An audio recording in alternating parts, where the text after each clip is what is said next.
risk managed services at CyberSource. For those of you who don't know, CyberSource is a Visa solution and a global payments risk management platform.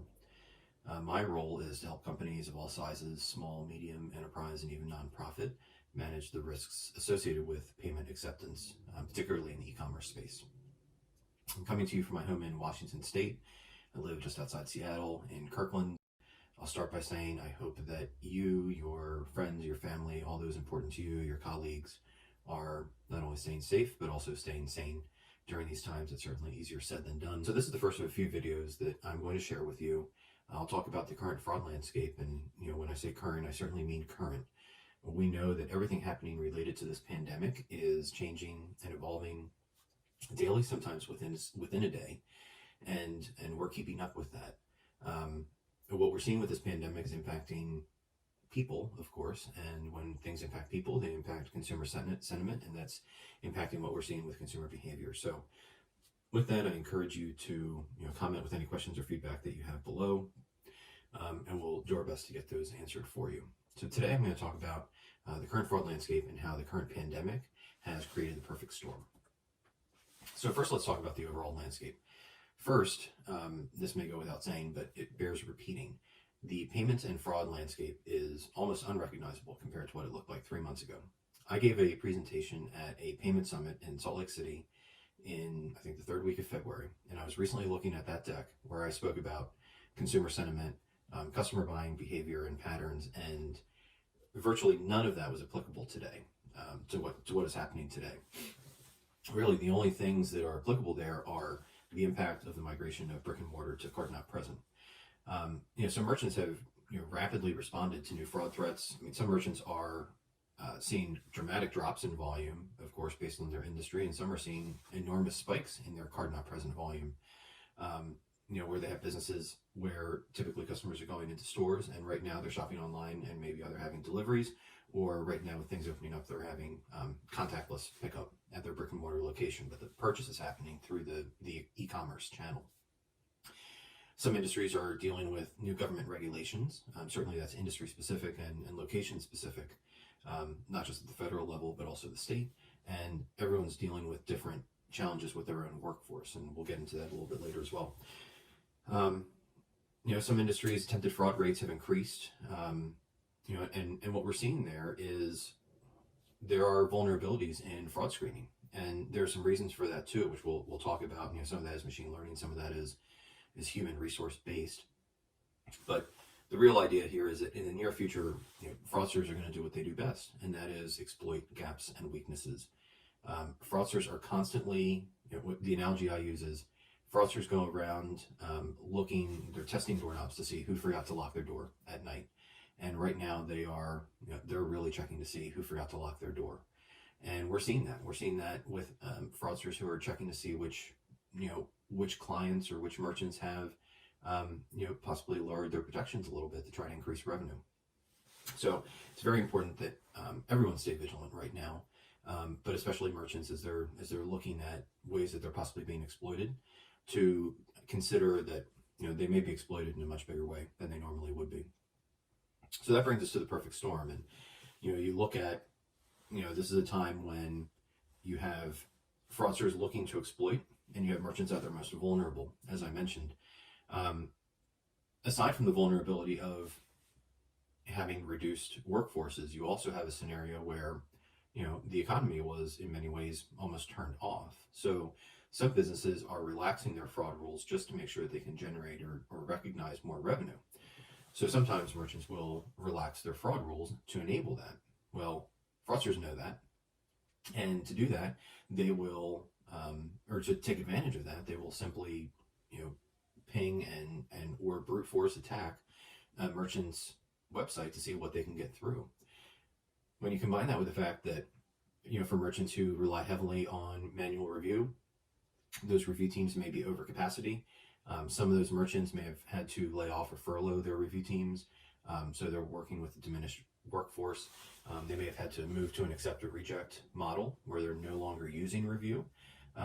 Maybe they've introduced some sort of positive rules to try to reduce the amount that's going to manual review. Of course, card testing has been a big issue throughout 2020 and 2019 and 2020 from a lot of merchants who I've spoken to, and that's only increased with what we've seen happening recently. Botnet attacks as well, and that certainly goes in conjunction with the card testing, and we've seen authorization decline rates increase upwards of 90% for some merchants. So, as far as the impact to the immediate spike of attempted fraud, we're going to be seeing this in the next couple months, and this is almost the inverse of what a lot of merchants enjoy during November and December, retail merchants, where the denominator grows for their fraud chargeback rate because they have a lot of genuine orders. Well, in this case, with a lot of good customers not shopping, the denominator is going to shrink, but the fraud population is going to remain the same or possibly even increase. So you're going to have a lot of fraudulent transactions, or the same number of fraudulent transactions, but hitting a smaller denominator. And with that, your fraud chargeback rate is going to increase. So this is a concern, and this is something that it's difficult for merchants to be able to do much about, because you can't magically generate good revenue. It just places even more importance on identifying the bad behavior and catching the fraud before it becomes a chargeback. The last point that I want to make about the current fraud landscape is about machine learning. And in the industry, we've talked a lot about machine learning over the last, I would say the conversation kicked off maybe 6 years ago when the buzzword was big data, and then it's evolved into machine learning. And the reality is that machine learning is just not in a place yet where any machine learning model or artificial intelligence or augmented intelligence could have been built or with COVID-19 in mind, or could have predicted COVID-19. It's simply not. It's not feasible. Machine learning needs to be taught, and this had never happened before. So, scoring models are built around historical patterns, historical behavior. So these models are learning certainly the behavior that's been happening, the shopping patterns that have been happening over the past several weeks and now a couple months. But even that's evolving and changing. And if you think about what's happening here in the United States, what's happening in one state can be dramatically different than what's happening in another state, as far as who's shopping where and shopping online, time of day and things like that. So this can result in some inaccuracy from machine learning decisions. We expect these models to recalibrate over time, certainly. But of course, this could lead to the fact that in a post-COVID-19 world, eventually, these models could react adversely to what will then be viewed as atypical behavior. So we'll see what happens at that point. But with that, to recap, I just want to leave you with 3 important points. So something that I tell my team frequently is that really everything is written in sand.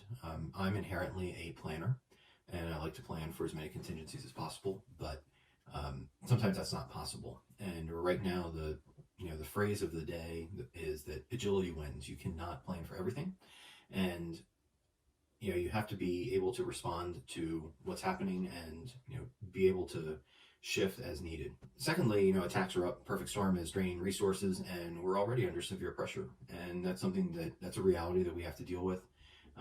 And we have to make the most of the resources that we have and maximize those, and make sure that with that math issue and that denominator problem, we don't run into chargeback problems as merchants down the road here in the next few months. And finally, machine learning is only as good as what it's been taught. There are false positive risks there. There are false negative risks as well with chargebacks. So that's something that you always want to look at to make sure that your models are they aren't decisioning things as if it was January of 2020. You want to make sure that it's looking at things as if it's actually May of 2020 or the COVID-19 scenario. So with that, I'll leave you now for this segment at least. Again, I'm Paul Baer. I'm head of North American Management Services for CyberSource. Join us for our next video. We're going to talk about trends associated with this pandemic. Don't forget to leave your questions or comments below. If you feel that this video would be useful or helpful to someone, please feel free to tag them. This is an unprecedented time for all of us, and we're doing our part to share what we know. So see you soon. Thank you.